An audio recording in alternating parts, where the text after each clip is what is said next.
Welcome to crypto money platform. আজকে বোঝাবো যে তোমরা কীভাবে ফরেক্স মার্কেটে ট্রেড করবে, স্টেপ বাই স্টেপ কীভাবে ফরেক্স ট্রেডিং শুরু করবে। ফরেক্স ট্রেডিং কি আগে সেটা ভালো করে বোঝো। ফরেক্স মার্কেট 24 ঘন্টা খোলা থাকে, সোম থেকে শুক্রবার। এখানে মূলত কারেন্সি পেয়ার ট্রেড হয়, যেমন ইউআর, ইউআর, ইউএসডি, যেমন ইউরো বনাম ডলার, তারপরে জিবিপি, আইএনআর, ব্রিটিশ পাউন্ড বনাম ভারতীয় রুপি। ভারতীয় নিয়ম সতর্কতা, আরবিআই ফরেক্স ট্রেডিংয়ের কিছু সীমাবদ্ধতা দিয়েছে। শুধুমাত্র আরবিআই অনুমোদিত ইন্ডিয়ান ব্রোকার্স যেমন জিরোডা, আইসিআইসিআই ডাইরেক্ট এর মাধ্যমে ফরেক্স ট্রেড করতে পারো। কিন্তু এখানে ইন্টারন্যাশনাল প্ল্যাটফর্ম যেমন এনএক্স, এক্সএম, অক্টাফ্যাক্স ব্যবহার করে, যদিও এগুলো লিগাল নয়, ভারতীয় আইনে সাবধান থাকতে হবে।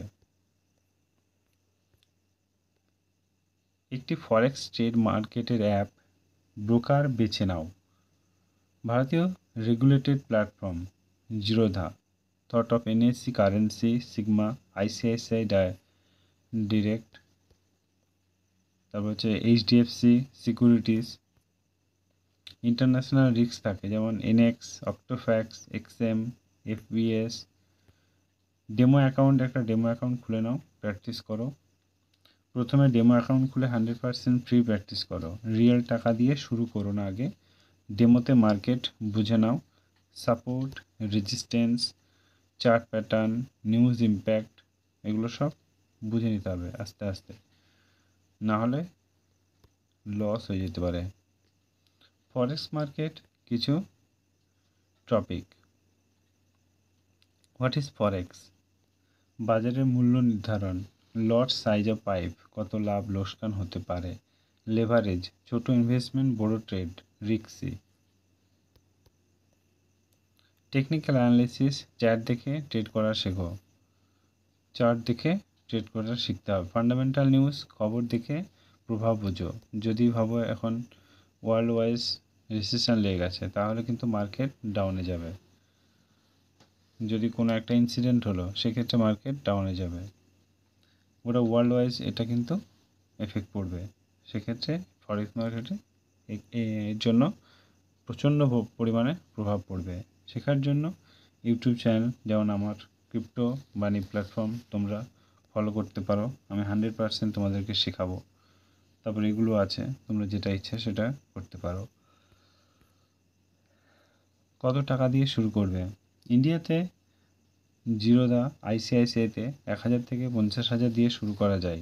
ইন্টারন্যাশনাল প্ল্যাটফর্ম থেকে $10 দিয়ে শুরু করা যায়, ঝুঁকি বেশি, কিন্তু সেখানে প্রফিট করা পসিবল নয়, বাট যদি হয় সেটা তো লাকি। গুরুত্বপূর্ণ সতর্কতা, লোভ করে বেশি লেভারেজ নিও না। নিউজ আসলে মুভমেন্ট হয়, ঝুঁকি বাড়ে। রেগুলেটর ব্রোকার ছাড়া বড় অ্যামাউন্ট ইনভেস্ট করবে না। প্রতি ট্রেডে স্টপ লস ব্যবহার করো। ভাবতে হবে তোমার একটা স্টপ লস, যদি $100 এখানে তুমি লাগাও, তাহলে তোমার ভেবে নিতে হবে $80 তোমার লস হয়ে গেছে। $20 যদি তুমি প্রফিট করতে পারো, তাহলেই তোমার মোটামুটি এখানে টাকা উঠে যাবে। চাইলে আমি তোমাদের জন্য ফরেক্স শেখার বাংলা কোর্স বানিয়ে দিতে পারি, ঠিক আছে? ডেমো অ্যাকাউন্ট খুলে দিতে পারি, একটা ইউটিউব ভিডিও আইডিয়া স্ক্রিপ্ট লিখে দিতে পারি, ঠিক আছে? যা তোমরা বলবে আমি সব কিছু তোমাদের জন্য রেডি। জাস্ট কমেন্টে জানিও। আর যারা চ্যানেলে নতুন, অবশ্যই চ্যানেলটিকে সাবস্ক্রাইব করে দিও। Thank you, all the best.